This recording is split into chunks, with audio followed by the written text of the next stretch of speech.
Shalom, bonsoir, bonjour partout. Sika bozwami na monde entier vraiment. Shalom, tikete kimi na Yesu Masia et à la partage na yo aujourd'hui occasion opportunité grâce ya kota la biso na poko lelo na émission na biso ya c'est possible toujours l'objectif na biso ndenge na lobaka kota lisa yo moto na Nzambe mwana na Nzambe yo oyo moni likambo na yo ekomi impossible yo oyo moni ke problème na yo eza na solution te eza na résolution te yango na linga toujours koloba c'est possible eza possible pourquoi parce que to moni ba témoignage Jésus tanto là moi sur azangi ba trompe mais aboti bana Bible même la stérile enfantera 7 fois donc pour la kotalisa que eloko moko te eza impossible liboso na Nzambe surtout ceux qui mind na yo to makanisi na yo oza déterminé na likambo moko songolo en tout cas likambo na yo eko changer pourquoi parce que to ça la kanzambo yo ye moko aza babengi rabi il ne change pas mais a changer ka situation ba tout bien aimé na émission na biso c'est possible bien aimé dans le Seigneur yango wana tozo pambola Nzambe ezanga wabino Pasteur Fifi Daniel, toujours dans l'émission, c'est possible. Léo Njo, Léo, la journée que Dieu a faite, comme dit la Bible. Pourquoi? Parce que naton samina sai, naton samina esengo makasi. Pourquoi? Parce que toza na invité moko spécial, invité spécial Mosali Nzambe, oya tambola selon le principe de Dieu, selon les recommandations du Seigneur, na kati na crainte de Dieu. Et on a vraiment les autres toza na bilé ya malam oyo na ebi ke Nzambe a inspiré a tche kati ne bien aimé dans le Seigneur. Ceux qui toza na plateau bo ezali azarte, ceux qui paye yo zota la biso na bitando que oyo za nango liboso na yo eza hasard te bien aimé dans le Seigneur pour na kene musika te na monopoliser parole te na kotiki la bango ba ko se présenter na kombo na Yesu Christu na droite nanga na sana na mama na biso oyo tozane toujours na compagnie atika na biso te na kati ya Wilma TV akoko se présenter mama maloba omboka yo. Merci mon pasteur. Shalom shalom bandeko. Totondi Nzambe akutanisi biso lisusu na mokola lelo ngai nazali prophétesse Ida Tona nakambami na lingomba ya marché de l'amour ndenge tozoloba tokutani lisusu mpona tokoka kopartage liloba Nzambe na kombo na Yesu totondi bino na gauche nanga mosali na Nzambe maloba omboka yo napesi bino mbote na kombo na Yesu ngai muumbu na bino Osali na Nzambe, la servante de Dieu, Maman Chantal. Nous allons toujours na kati na Nzambe. Nous allons inviter et pas Osali na Nzambe, Pasteur Daniel Fifi. Gloire au Seigneur, gloire au Seigneur. Topa moli Nzambe, bien aimé dans le Seigneur, toujours na thème na biso to yenango titre na biso lelo parce que ça émission na biso ya c'est possible na titre na biso to yenango lelo apprenons à parler. Bien aimé, apprenons à parler. Pourquoi? Parce que tous na kati ya société, na communauté, tous se retrouver na ba église, na ba société, na ba compagnie, na ba université, na ba école. Donc il faut tout apprendre koloba. Mais nazo ko tala na lobi mais pourquoi thème oyo to sujet oyo kozala apprenons à parler pendant que tozo loba déjà. Mais ezali malamu parce que Bible nous connaissons en partie, nous prêchons en partie. Mon qui n'est pas ce que toi apprenons toujours, tout mon côté koloba a coquille. Bien aimé dans les Seigneurs, on te le dit que apprenons à parler. Parce que ceux qui te koye bate koloba, ezali comme ma biso na makambu ebele na ba kokoso ebele oyo loba na ngobato mangala. Na ba kokoso ebele en to ebongi na biso to apprendre na koloba. Tozo komona tant tozo ko apprendre na koloba tozo mona bana otoboti oboti mona za bébé. Azoye ba koloba te ni o ni i mais zo koma na mama moko mona badi ko mekola koloba. Tant azoloba eloko alibiso to yebi abanaka peut-être na papa musu abanaka na maman jusqu'à ce qu'ils ont formulé ma phrase pendant qu'ils ont kola muke. Mais si quoi ma kamunine o yazo koye kola koloba azoye kola par rapport pe oyo azako yoka.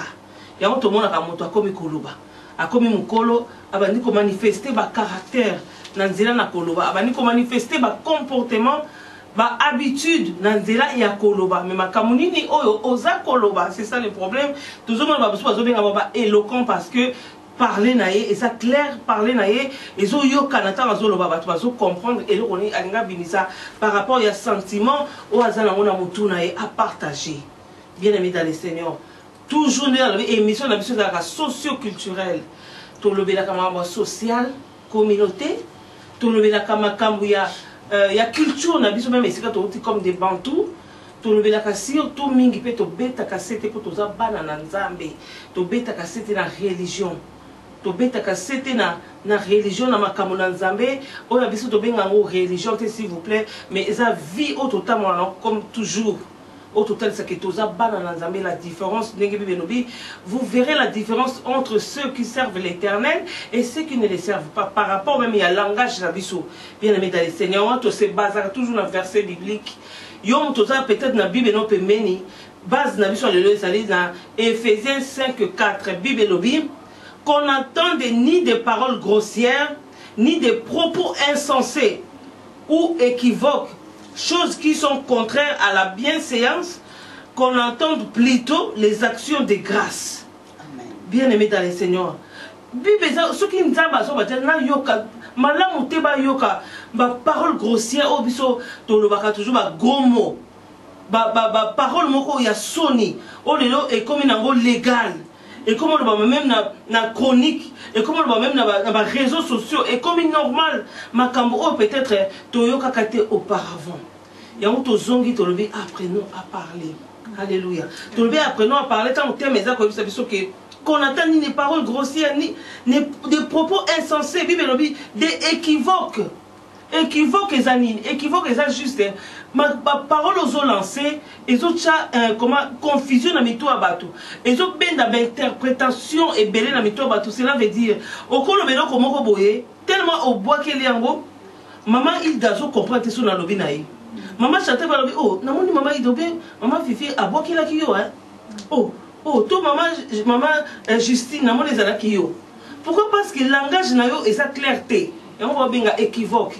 Tout maman moi nan zambe to mutu o normal, o solo makamo o zo yokana. Ya on va so bien équivoque balobi, choses qui ne sont pas contraires à la bienséance. Donc le makamo est ça contraire à la bienséance. Bienséance c'est quoi? Bienséance c'est aller mutu azo look after société.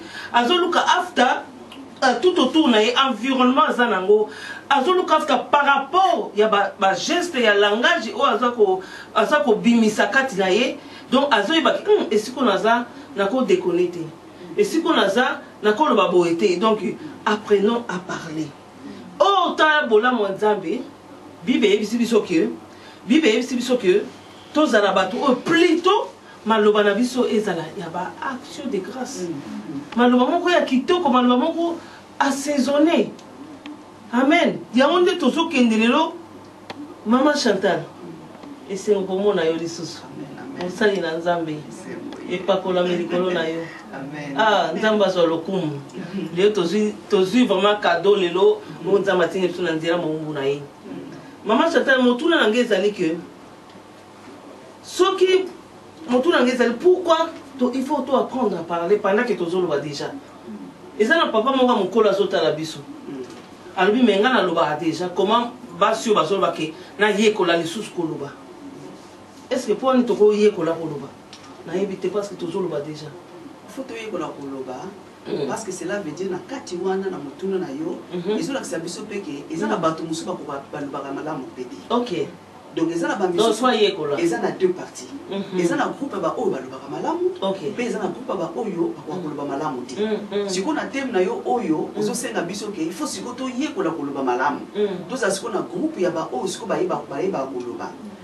Donc to yeba koloba et siko to yekola koloba pour te ba ko bongisa quand même ba relation na biso na bato. Mama siko to zolo ba malamu te na baninga ba relation na biso ekozala et vous allez briser. Et vous allez malamu te.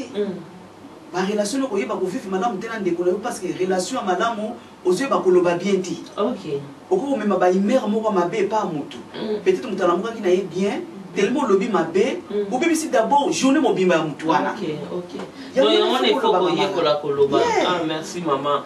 Vraiment réponse na yezo kenema. La maman Hilda prophétesse na évité ce qui osana moi et ya no moko par rapport ya pourquoi toi ekola koloba pendant que moto azoloba ne bato bazoloba na bango mais lelo bazotuna bazoyebisa biso ke toi ekola koloba mpona nini eza mpona tokomunikaka mpe na baninga parce que soki tovandi kaka nie boye makambo moninga aza nango na motema ekoki kobendela ye mpe maladi po azoloba te mpasi nyonso to avandi nango ekoki kobendela ye maladi ekoki mpe kobendela ye batension bamakambo mingimingi mpona nini makambo nyonso obombaka na motema nyonso to ovanda nango kaka ntango tozoloba okoyeba pete ntango mosusu oriske obimisa likambo oyo ya bombaka esala yo mpasi mais sikoyo okobimisa ngo na ndenge mabe ekoki ça dépend ya moninga oyo ozoloba nango mpe soki moninga ngo aza bien te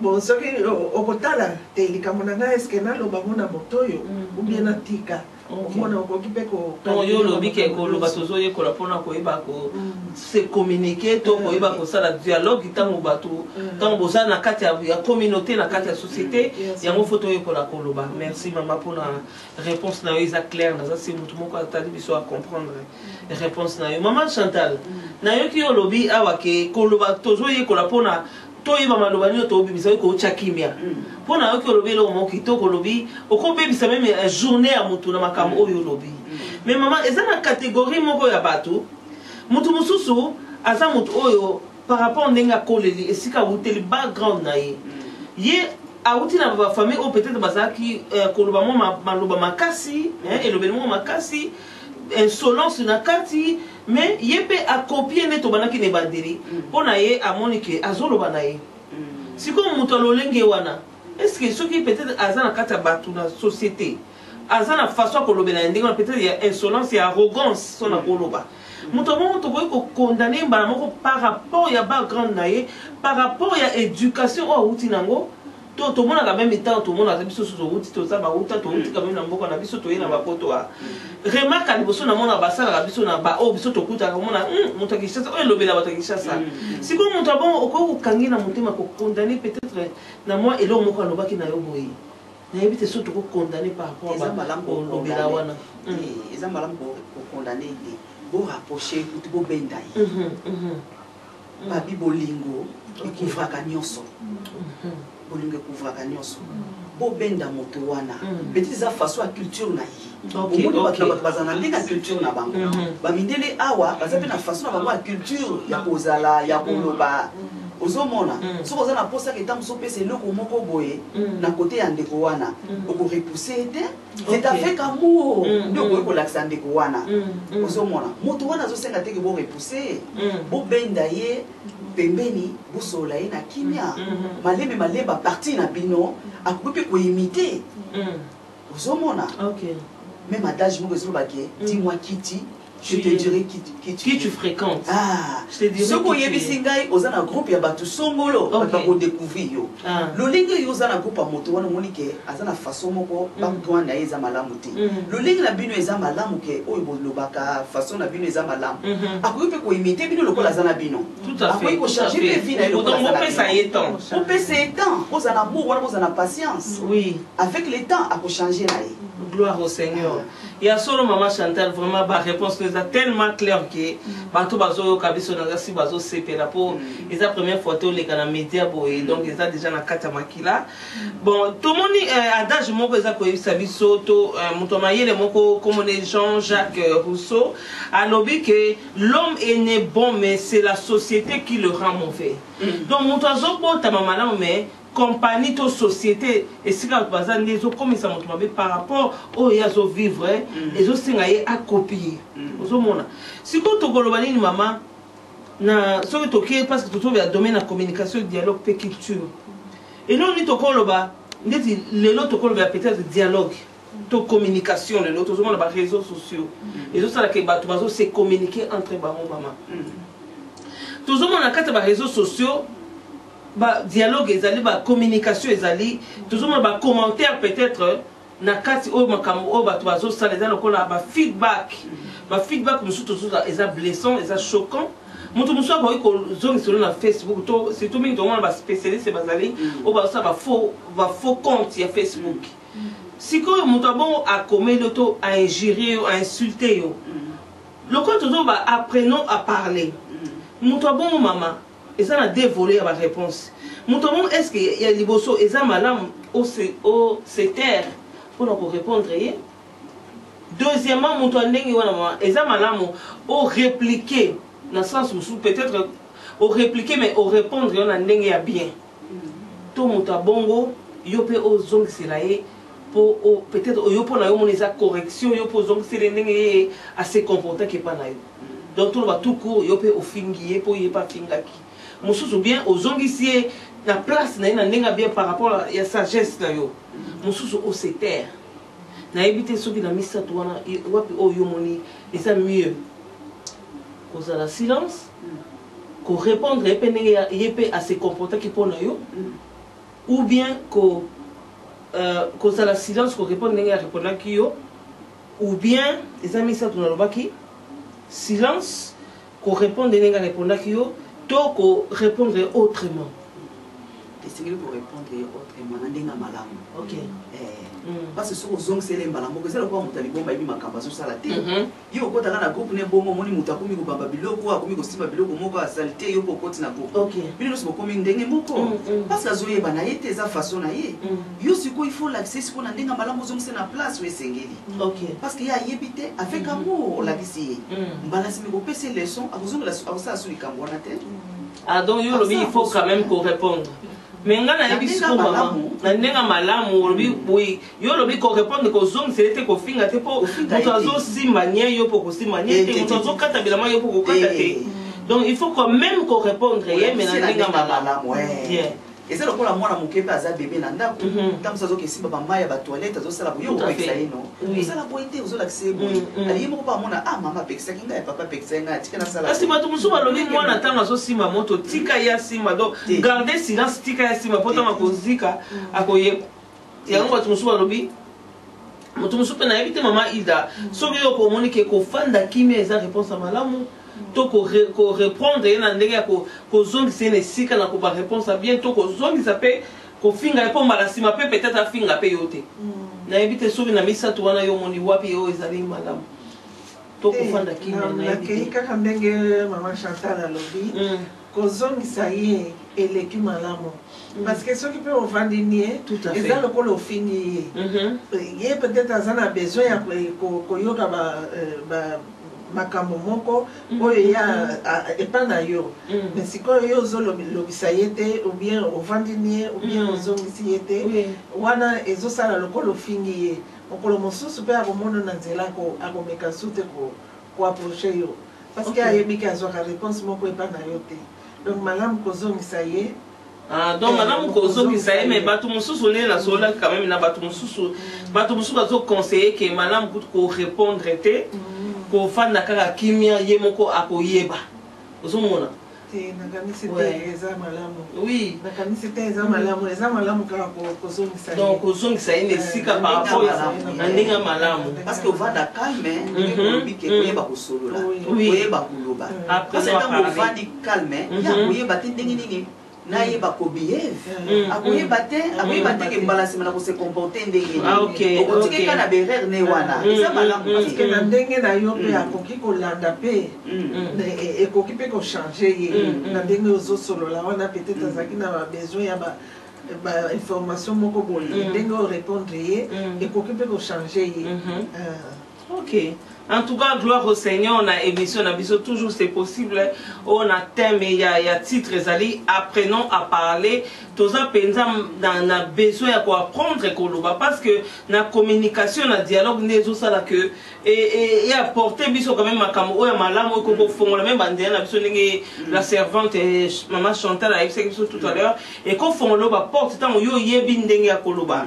Aux hommes, on a un autre, vraiment. Toloba cannabis mais toi il va quoi apprendre nini bible que nous connaissons en partie, nous prêchons en partie. Maman Chantal parce que tozali bana na Nzambe toko eloko ni okoloba pona bana na Nzambe ba o bazana molimo na Nzambe bana na Nzambe parce que surtout kolobela ba o bana molimo na Nzambe pourquoi toujours ciblé partout Pourquoi? Parce que Bible est ce que tant on a ça dit mon zaki n'est keko, azaki le mot inutile, insensé, donc sable. Mais Dieu a soufflé dans les narines de l'homme et l'homme est devenu âme vivante. Il y a un autre qui donc mon Dieu soit censé il y a koye ba mabena malamu. Pourquoi? Parce que nzambe a tchaki molimo conscience na kati ya moto. Yango tozoye ko la paix ko lo ba po moto boso o lo ba kitoko. Eza mokonzi na biso Yesu Masiya o azanzambe. Bible est ce que comment on a une personne a parlé comme Jésus-Christ. Pourtant, il y a ils ont pénétré dans mes thèmes. Tant il y a ils ont changé ma vie à Batou. Tant il y a ma restauration dans Katia Batou. Et on doit apprenons à parler comme notre Seigneur, comme notre Dieu. Donc, surtout quand il y a apprenons à parler, maman. Tout le monde même dans le domaine du mariage. Et ça, moi, si je suis bien te devant mon bal. Tout comme ils appellent mon bal, ils sont à bien te pour na position à chef. Pour na yamoni, il faut tourner à l'école, il faut ganga. Moi, si pe na éducation, peut-être na comportement, ou ya outil nango, yépe mon gon on est ça dans la CT. Si comme il bon, ils ont mis ça, ma langage ya ma bé, na kati ya mariage ou na kati ya foyer. Si et comme et comme on a une différence na kati ya couple. Toujours mon appel na insulte côté na kati. Apprenons à parler. Bilo kwa ndenga na maman. Est-ce que et comme même divorce na kati ya mariage oyo moi ça yebi kolobate, mon bala yebi kolobate. Finalement, moko na maman mon que non, il faut tout cesser. Na yebi te soyo kolobane na place wana. Est-ce que les balles ko kufa kona mauvaise langue? Oui, maman la biso fifi, libala ekufa. Parce que ceux qui na kati na libala, ceux qui na kati na libala, vous ba ko se communiquer malamu te. Vous ba ko loba malamu te, dialogue ezati. Libala na bino eko ebumela te, eko sila. Parce que bozo yeba na malamu te, parce na ko loba d'abord.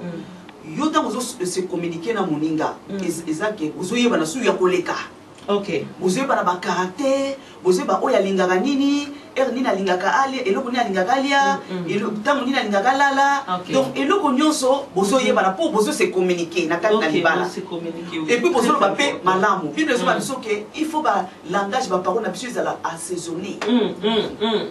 Le kola mungwa. Donc au moni biloko kolia, au moni biloko kolia, so ko tia moka boye, mungwa te, moi pilipili ezati mo épicité, pour le bani eza mai mai. Eza mai mai. Exact côté. Que ma parole a action de grâce. Donc action de grâce cela veut dire aux gens qui la moninga ba fleur. Ma fleur. Et ça bon moi. Ah oui. Mais justement le bois vous met le col ya bato ba kufa penza. Eza malamu. Eza bon moi. Eza bon duki. Oza vivant ma ataka bato.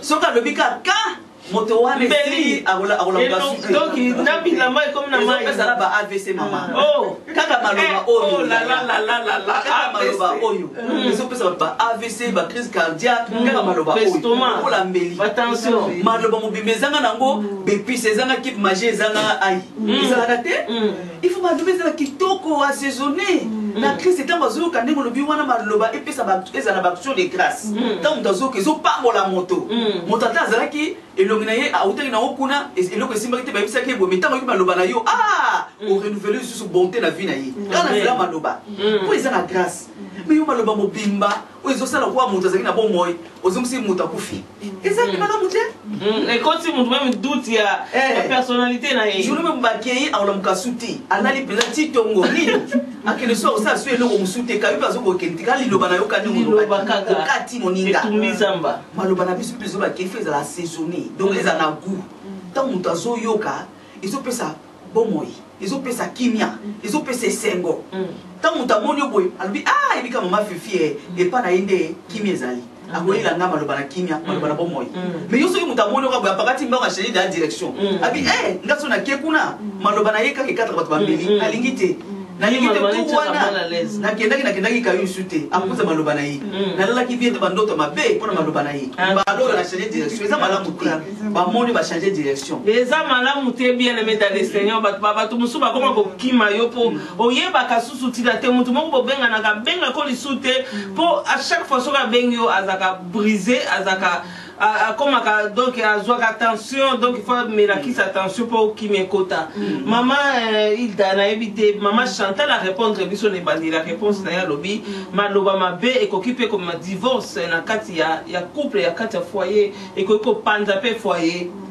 bon na yo na éviter ndeki maman Chantal lobi na éviter yo proposer na argument au contraire peut-être maman Chantal est-ce que maloba mabe il faut quand même na divorce maloba mabe ekoki kako mema na divorce ekoki ko mema na divorce mais soki po boyokani na bino bo changer bo décider que to changer mutu na mutu to yeba ndenge nini tokolobela makambo ndenge kaka bato mosusu balobaki otie makambo nyonso na table wana nde ekoki mpe donc olimbisa na so ligoloba ke maloba mbe kokozala ekoki mpe komema na divorce mais eloko ya motuya kolimbisa na pardon kotya makambo na se oyo alobi oyo ye alobaki ya mabe oyo mpe alobi ya mabe soki mpe bolimbisa ekoti na kati bolimbisani wana peut-être ekoki koevite bokoma na poids ya kokende na divorce ekoki koevite mais ezali tokokoloba dialogue kaka dialogue ezala na kati ya makambo nyonso to bozolekisa mais maman Chantal na éviter so ntango tolobi ke maloba mabe comme m'appelle la divorce mais si vous toquez par rapport ya biloba na nzambe sika yesu aza koyebisa biso ke même adultère yango te c'est vrai Moïse alobaki mobali aya na lettre à divorce pourquoi parce que bakangi mo c'est adultère mais tant yesu aye alobi au commencement n'était pas ainsi pourquoi parce que nzambe tant wasala ki mokili a sonja ki na divorce te ceux qui maloba ils ont comme exception au niveau de divorce mais pendant que Jésus-Christ aye alobi que okoki même ko pardonner selon yo mais pourquoi pas maloba mabe to comme on a pardon pour éviter ce divorce Bible dit que la foi vient de ce qu'on entend. OK. Ce que le problème est que nous avons un foyer. Au lieu de nini mingi mingi pas moi na yo. Au lieu de nini mingi mingi pas mobile na yo. Au moins les a parole. Donc ils ont connecté au forme boboy. Yo tango nyonso au lieu que mobile na autant ça bonnement ba kitoko ah mama fifi. Yo paysage joli ah yo penso na mon yo te na la raté. Mais yo ayeb ça oka ah tala na loba kutu na yo te na bina mama moko bo na yebi pété na bika bon par arrière to pesa comme wa boy tata moko boy tam sa zo la mwasi moko bo azo la mwasi moko boy ah yo penze tala ka fuba mutu ah yo penza yo za mwasi yo ah na lekisa tango na ngawa yo za mwasi bala te yo penza yo na penza kita na ngani netina ngana yawa mo loba moko ba mbeli we kuswa mutu akutika la oui ah yo pino za kitoko ah lekisa tana ngana no makolo boy déjà tango mutu azo ka boy akobi ah c'est que nazana kitoko te c'est que lingala ngai te c'est que boy ezo salete tango moto wana kondimane zaki makasi ta beti moi to kuna moto mo ka benge OK maman Chantal a bike yo pino za très joli obi te fois oya yo kaka wana ba mi eko pe dérouter moto wana OK d'accord tellement yo kaka ngo mingi ya zana kitoko ta wi siko moto mo ka biseke oza kitoko abi c'est qu'il y a une chose à faire. Apprenons à parler. Il y a un batata penza, le blanc à moi c'est qui toko. Ah oui. Il y a un malam. Il y a un négoce à l'été. Ça va salir mais il va la paix bolingo zokola. Mais tant que vous avez maloba mabe, tant que nous sommes maloba mabe, maloba quoi ameli, les autres dîner paix bolingo na kati. Yo paix maman, kolbela tata ah yo paix nini, yo ça la nini ah. Na Alexa ita on a besoin yo hein on a quoi il fallait qu'on zoyer na yena et pas non tant papa zo bolo kola ki ah moi so c'est que mon ngana zaka boy akene kuna ba misusu kuna bazaka bazali hein zaka ce qui zaka zaka ake kuna motomo kuna bokeliye pabi ah papa na biso za bokara ah za boye abi ah c'est que madame nanga ça na confusion tika bi kwa nanga bolingo kote na pesi nzela abesi plonge maloba mabe utake mana oyeba ki koloba te mama mama lobanga malamu na tata yango ne kosa ka bolingo malamu na mama yango ne kosa ka bolingo pe boko ba bapaka boko linga kitoko ye ba comparaison mama loba lisusu ali kama comparaison mona boye yo ya yo moko oyebi ko bokisa yete mais sikoyo soko ke pa ya baninga oluli mwasi ya moninga ou bien oluli mobali ya moninga nyonso to wana pe ebendaka mindondo mingi parce que ozomona ke ya yo ozo comparer ozokitsa mobali noto ozokitsa mwasi na ozokitsa donc masolo mpe oyo bozosolola ozocompare kaka ya ndenge bango basololaka na ndako na bango donc nyonso ezobebisa yango wana il faut apprendre à parler ndenge etitre na biso eza apprenons à parler donc tozoyekola tosengeli mpe toyekola lolenge na koloba mama soki tolobi tolobela na teme na biso lelo apprenons à parler mama Chantal tozomona na kati ya koloba tozomona même na prière mpe eza kointervenir pourtant tosambelaka tolobaka mais bible eza koyebisa biso ke bozosenga bozozwa te parce que boyebi ndenge akosenga te cela veut dire toyebi ndenge ya koloba te liboso ya nzambe mpo esimba motema na nzambe nayebi te soki oza na idée moko to na verset moko biblique to na likambo moko koloba ndenge okosimba motema ya nzambe parce que nzambe alobi tozozwa te mpo toyebi ndenge ya kosenga te toyebi ndenge ya koloba te nayebi te soki okoloba nini na place wana mama bisika na omoni nzambe na biso yemoko le créateur ayebaki koloba bible ezoba ke na Genèse asalaki biloko nyonso akreaki nyonso mpe alobi na maloba nzambe alobaki na maloba alobi ke eloko songolo ezala mpe ezalaki oyo nyonso tomonaka lune ezala nyonso akelaki etango asisaka alobaki tout était bon akelaki nyonso bon mpona nini alobaki kitoko parce soki alobaki yango mpe malamu te enge eza mpe na bafaso moko ya kotengama mais oyo nyonso tomonaka awa nzambe akelango kitoko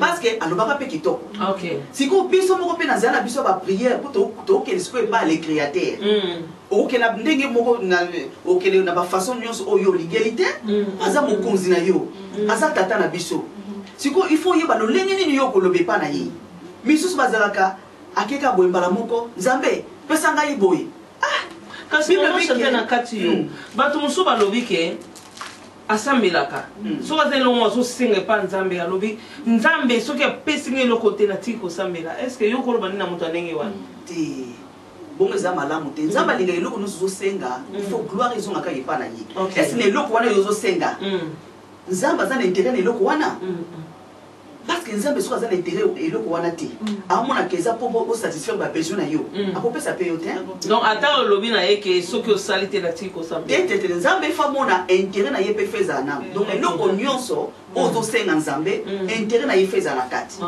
ta lokola ane meme na kati na biblia aza kosenga asali ngonga molai kobota eza te mais alobi ke nzambe ntango yo kopesanga mwana na kozwa ye na kotika ye na kati na tempelo na yo vina ye mobimba asalela yo nzambe amoni ke intérêt na ye ezalaki na kati mwana wana ezali façon moko eza mpe mpona koganye mpe motema ya nzambe bible ezola biso ke Dieu siège dans la louange et dans l'adoration yo ebi kocoopere te oyeka mbala moko ate oyeboye mama fifi ozaka wana naye akaka mama fifi pianga 20 pesanga boye ntango mosu nakanda lokola komando yo kopesanga mais so na ye mama fifi yo mpenza ozaka gentil mama fifi na lambi yo ndenge moko nzambe na biso mpe alingaka avandaka na louange na adoration oadore ye nano okumisi ye olakisi ete ye aza nzambe osengi kutu nano eloko te ntango yo oya kofongola monoko ntango kosenga ye omona kaka pia na matabisi ezolanda na nsima ozomona mpona nini oyebaki kosenga na mabondeli mais mingi bayeba kosenga te bien bible elobi ke ne multiplie pas de vaines paroles akoloba nika maloba moko oyo kaya mokili nzambe soki opesi nga nini wana nakosala boye nzambe soki osali nga boye nakolakisa banani donc ondike eza mpona kivantard ezali mpona gloire ya nzambe te eza mpona ye moko nzambe akopesa te azotaloka boye nzambe akopesa yo te balingami oyo tozotalana na kati ya bilili ndenge mama na biso la servante Chantal ayebisi biso fo yeba ndenge nini ya kosengela nzambe soki ozoya nango na bo ngulu boye eza mpasi mpo nzambe apesa yo tozoloba na apprenons à parler donc awa tokomi na point ya prière même na prière faut oyeba ndenge nini ya kosenga nzambe ndenge mama Chantal atalisi biso oza te oyo akoya peut-être koforce nzambe la main non soki tozwaka c'est pas soki tozwaka oyo outa epa na nzambe eza mpona etamboli na biso te mais eza par la grâce grâce eza faveur oyo eza immérité donc eza eloko azosala eza te mpo osambelaka mingi eza te mpo obondelaka mingi oadoraka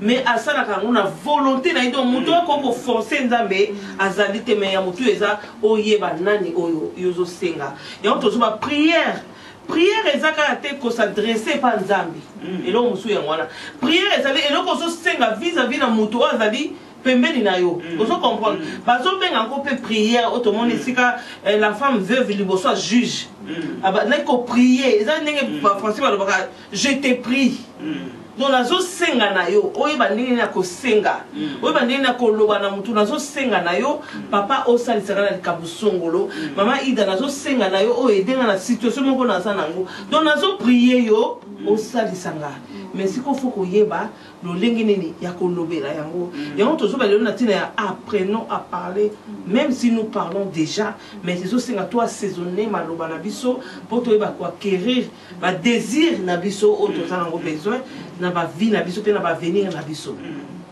Gloire au Seigneur. Na émission na biso toujours c'est possible et toujours continuer na maman Hilda na servante Chantal toujours continuer puisque nous parlons apprenons à parler toujours le bela les sous mingi na tina ya banzembo. Maman Chantal na kata banzembo toujours mona langue toujours mona kolubeza na kati langage et ça na banzembo susu ezali surtout le édification te ko édifier te par rapport ya spiritualité mais ils ont ko éduquer aussi mais toujours dans le bateau pour ne pas dire kabala na nzambe mais bateau o baza censé ya kozala bateau toujours ka le bande mususu ezali ko éduquer bande mususu za ko éduquer te bande mususu za ko édifier bande mususu za ko détruire na éviter ce qui il faut que tu aies un sentiment, mais sentiment n'est pas positif ou négatif, même pour la bonne moto, même pour l'éducation. Toujours on a dit, monsieur, ils ont régné les maman, ou toujours apprenons à parler, façon on va se composer en gros. Et ça vraiment sonné. Mais au moins, papa et maman ont une piste. Ce otali nini nakoloba, otali makambo, contenu, il y a banzembo, et ça vraiment donc.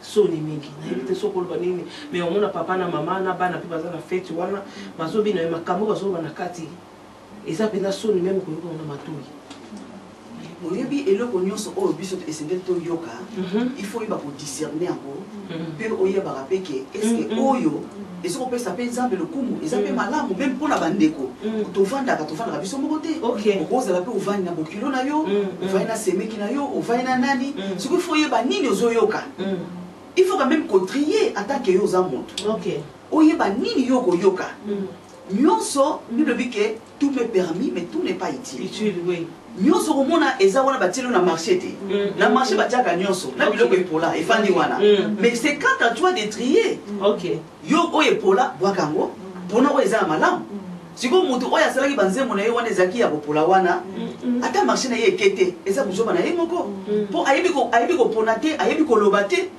alobaki malamu te yango wana mpe marché na ye mpe ekei te il faut koyeba koloba même ata na oyo soki olobi ke ezalaka bachanson ezala oyo ya nzambe banzembo nyonso mama Chantal na kati yo banzembo nyonso mama Hilda ezalaki na oka ya nzambe te mais banzembo so inspiraki bato eza ko banzembo toyoka kala tant tozokola toyebi yango kabami na mitu bamama na biso ezalaki omona banzembo exemple na kopesa so na bosani yango te eza banzembo mosusu mata mosusu nzambe ona komitunaka moto mwindu asalako nini ye mundele subilo moko bona asiti tozoyeba yango banzembo ezalaka banzembo moko bato pe bazaki na esengo koyoka yango ozomona mais ezaki banzembo te ke to elobelaki nzambe to c'est vrai elobelaki nature mais ezaki banzembo oyo bato quand même so azoyoka azoyoka pe kimia donc cela veut dire tozotinda tozopousser moto nyonso to te kaka po ayoka bachanson religieuse mais ezalaka mpe na banzembo so ozoyoka oyo eza koéduke ezopesa mpe kimia malgré eza ya nzambe te ozomona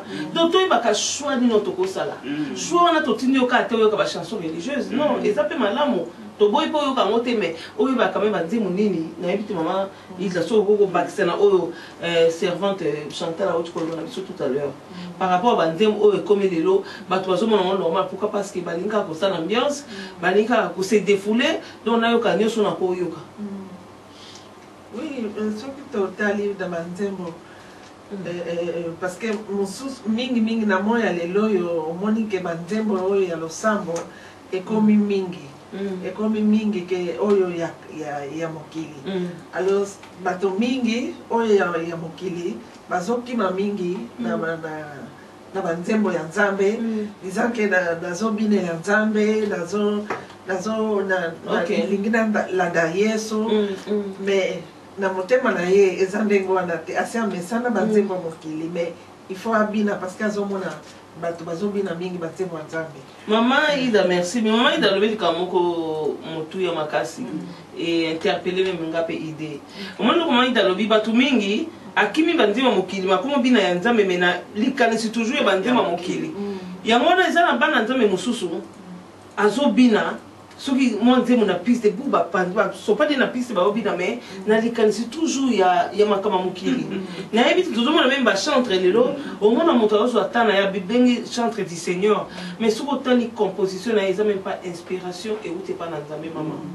Na yebi te soko conseiller na bato oyo walobi identité na eza mwana na nzambe aza fils d'Abraham fille d'Abraham mais par rapport ndenge aza ko composer ba nzembo na ye Maman Chantal, il va dire Moussousoko, et ça, au yoki amo boye, au coup bon wana.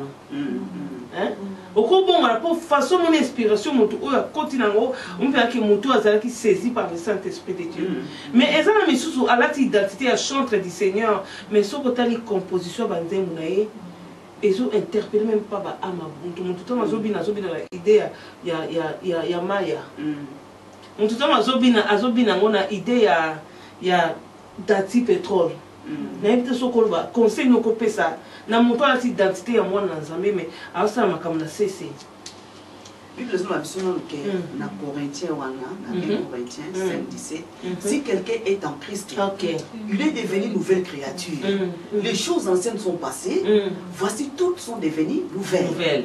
Donc normalement même ata moto azo composer banzembo wana. Vous savez la chance était aux alliés adorateurs. Il faut dire qu'ils sont adorateurs. Ils sont même un peuple de Dieu.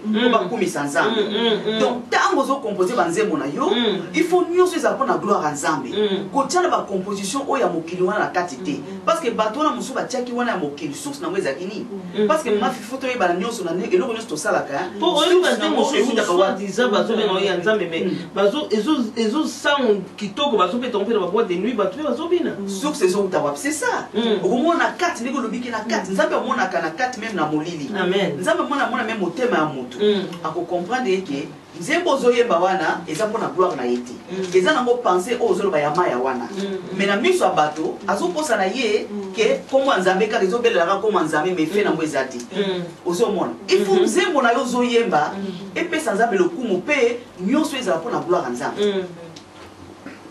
Gloire au Seigneur. Maman Chantal a pris conseil. Sorry.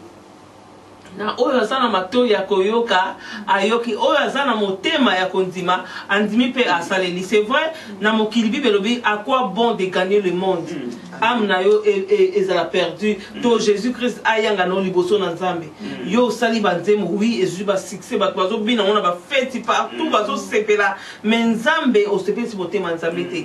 Donc ce n'est pas la peine ya wana faut ça makambo pour na gloire ezonge pa na Nzambe na biso. Donc ezape na banzemo soko composer soko moni ko no chante du Seigneur te mais quand même composer banzemo eza éducatif. Ozomona composer banzembo oyo ezo se pesa pe mitema ya batu malgré eza ya Nzambe te eza permis pour montrer surtout te abengami na appel à Nzambe to aza eli na royaume na katelanga na Nzambe. Donc il faut koyeba o ndenge ni tozoloba apprenons à parler même na kati ya ba chante oza koloba toujours ya on tozoba na siko na situation na biso toza ngolelo maman ezali na tango esika batu bafandi reproche ezanga te na kati ya reproche tozoloba pe apprenons à parler eza na moto mosusu azotambola mabe azosala makambo ezosepesa communauté te mais moto abon faut to reprocher siko ezotala pe façon langage comment yo koko reprocher même moto oyo atamboli mabe oko reprocher ndenge nini puisque o reprocher mais il faut ba façon nini ya ko reprocher na ebite ba na Nzambe bazotala yo ndeni to ko reprocher tant que toza tout toza na kati ya société na likambo o moninga sali eza malamu te mais to ndeni to ko benda e ko reprocher po na mbala sima ayeko la koloba na ebite maman. Il faut que d'abord biso moko ndenge to so baké bah oh yo bilobike vous qui êtes fort supportez les faibles. Cela veut dire tant dans le bique fort wana et ça cela veut dire bah oh bah le baga bien faible et ça le la moto oyo aibi ko lobati. babina biso bible ezobaki il faut to supporter bato lolenge wana ba caractère na biso oyebi ko koloba kutu boye te mais na ba caractère na yo na lolenge na yo okoki mpe kolakisa mpe ndeko wana mpe achange mpe langage na yo lolenge ozoloba lolenge ozalaka okolakisa mpe ndeko langage mpe kozala mama langage mpe eza accoutrement langage mpe eza bageste ndenge ozoloba tout à l'heure continue mama tozoyoka yo lolenge na yo lolenge ozalaka lolenge no ya koloba ndeko na ntango so aitidiaka yo yo yebi te ntango totambola na nzela kombele bato balandaka yo yebi te bato ebele baza na ntango so balandaka kaka ntango so balanda yo to balanda nga to banini yo yebi te yo ozokaniseke na zanga moko awa nzambe na likolo azali kuna azomona yo mais bato mosusu baza 1000 personnes oyo chaque jour oyo balandaka kaka caractère na balandaka osimasima sikoyo d'où il faut kozala toujours redi bisika nyonso parce qu'à partir ya bacaractère na yo à partir ya koloba na yo okoki kolakisa nzela moko malamu shema malamu na ndeko okoki korapproche motu wana motu wana koloba nzoko mama fi azalaka boye nga namoni mpe na change na façon nakomi lokola ye eza bamisu baloba mpe boye nazalaki boye na change ya boye akoza ndeko wana bamisu bazalaka bongo bamisu bachange bavi na bango akoza ndeko songolo yango wana ifo tozala baexemplaire na bandeko façon na biso koloba ifo ezala kitoko toyeba koloba mpo bango mpe balanda biso yango wana ndenge nakoki koloba. En tout cas, maman Chantal a fait cette réponse moi claire à l'obé. Il faut qu'on y ait ba koloba pour batuba landa même koloba musu eza ba benga ngo langage. Langage on ezaka na malobate, langage musu eza na accoutrement, na ba geste, na façon ko se comporter, zo pesa tout pour ça ba landa ozala comme exemple o batuba so landa pour na ko sunga communauté na biso ya onto ye kolalelo apprenons à parler.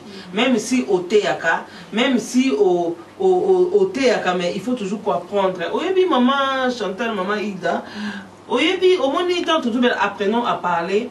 Et ça quand on a battuté au ya communauté, tout batu moko na place moko sociale nde ba mo ba ye kola koloba. Même koloba na kati na bana na nzambe na kati na basali na nzambe. Et ça pe na langage au ko tenir liboso ba fidèle. Toujours mon appel lelo. Et ça, na basali ya nzambe, bana na nzambe, muso atelemi na chair, mais façon azoloba, langage n'est embelli. Mais il y a un verset biblique, la Bible déclare que la parole de Dieu est ça comme couteau à deux tranchants. Donc il faut la loba na briser. Mais bato so na banda ko na mitema ko zoka, bato muso ba pengui pona elobeli ya fidélité mais elobeli ya mosali na nzambe.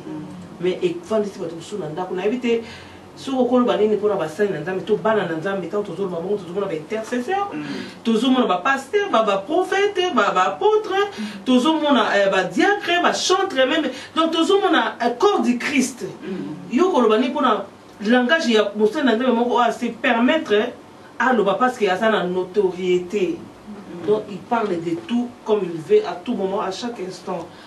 Conseil nous copie sa biso tant que des gens pour toi dans l'ensemble et sont concernés par biso de awa langage on nous moni et ça malin même si tu as l'esprit de Dieu il faut toujours apprendre. Pourquoi le Saint-Esprit est vrai enseignant par excellence. Au moni Paul azaki mutu oyo azoki molimo nzambe il fallait kakende et pas Ananias il faut na tyrannis 3 ans à Yekoli. Il faut toujours apprendre à parler. Et tout le monde va s'envoler, tout le monde va le voir malembe voilà mokondia zalana bino maman Chantal boni le quoi pour faire na biso to saluer na musika papa Boyanga John Boyanga to pesi mbote et le même moko ya kimia ozomona ezaki pourquoi parce que bazali ko apprendre bango comment parler les sango tout le monde va ni ba lo bakana ezaka nango azarte ba bota mabongote ba yekola ndinga ko papa maman Chantal okolo banina basala nzambe biso ba oyo langage na biso lelo efandisi bandimela se conseil ne kopé sa biso maman réponse na ko kopé sa yo ke nzamba sala biso grâce parce que bébé le ba ke nous connaissons en partie mais très bien de ko pa rose la kalenga liboso mais tam so amiye ba ya moté donc ezalité que tam so ko leki liboso toujours maman pasteur pe au maman pasteur so ba bino ko kalisi nini na esika oyo nzala ka bongo te donc c'est ça langage les to so ba tam so biso ba ke il faut que la parole na biso ezala saisonner même temps ozoloka liboso ya bandeko ezala soko za intercesseur soko za moyebi soko za nani ba façon na yo biso ya koloba il faut toyeba koloba yango malamu parce que à partir soki tozoloba malamu te na liboso okolemisa moto moko mpe avandi na ndako oyebi baame yesu asopaki makila na yobi ame moko eza combien epa nzambe soki moto moko azongi kaka lobiki na kosambelaka lisusu te a cause na yo kaka ozongisaki nsima yo kofuta nzambe nini makila na ye asopaki na kwa mpona moto wana yango nomoni ke il faut toyeba kotala lolenge nini toloba na liboso mpo bamisu baza wana ta mosu akola na ye tayine mpe mbala liboso makambo nzambe avandisi na ye yango te aye koluka nzambe amoni ke kuna nde po ayebi ka église amoni basantu te esika baloba maye boye maloba mbeli lisusu boye te na fai na nga na ndako oyebi ke moto wana azongi nsima a cause na yo moto wana azongi nsima a cause na yo ezali malamu te nzambe akotuna yo un jour. Gloire au Seigneur. Nzambe akotuna yo un jour façon za koloba tout qui ça qui mettait ma bateau et buka qui mettait ma bateau yango tozo conseiller na ba o ba moni ke baza na molimo na Nzambe. Ce n'est pas pour rien Jésus-Christ a dit 5 ministères pour l'édification du corps de Christ. Tout le monde peut na 5 ministères, tout le monde peut théologie maman et ça pour intervenir c'est vrai théologie ça étude ou ça pour étudier Nzambe to bola mon Nzambe mais mutu moko ta ko étudier Nzambe ce qui Nzambe a se révélé par la été mais tout le monde quand même Nzambe a établir hiérarchie ezali na ba o ba yebi ba laksane tout à l'heure ba fort ba ko supporter ba faible. Il y a un autre jour que Nzambe a établi le col à école. Il y a un autre jour pour éviter bino ba o tozana molimo na Nzambe ko ya na école théologique le col papa na biso John Masiala o eza Livingstone cours biblique école biblique bien aimé au bengi bishop bienvenue na 074 38 11 45 46 bengai aza moko ya collaborateur ya école na biso David Livingstone to pesi maman grâce mbote pa azali na pasteur John le docteur Masiala vraiment toza ko inviter yom to na molimo na Nzambe Luka oye kolape po oyeba façon nini na kata théologie maman nga na zwa ebele osomona na zwa ebele pourquoi malgré le Saint-Esprit est avec moi mais faut net on appelle ça exemple Paul Paul a ce qui m'a dit, Jésus est mon par des révélations. Donc, prophète, mon apôtre, mon par excellence. Pourquoi? Parce que il a une vision directe de Jésus. Mais, à côté, quand même, il y a des âmes. Il y a notre langage, même le comportement, même l'accoutrement. Tout le monde a un serviteur de Dieu, accoutrement à moi, Nzambe. Et ça édifiant tes libosos fidèles. Pourquoi? Parce que c'est vrai. Au moins parce que ceux qui accoutument ça m'abbé, ils appellent mon corps ils ont tout qui ça banane Nzambe. Tous ceux qui critiquent, tous ceux qui cholaté, mais au moment où mon salut Nzambe tout mon servant de Dieu, à donc surtout mine na bana mibali. Pour moi ça fleur faut qu'on embellir hein. Mais au moins attends sur la bana mibali mon frère na biso à lati veste mon bleu pantalon mon jaune. Hein, c'est pas ton...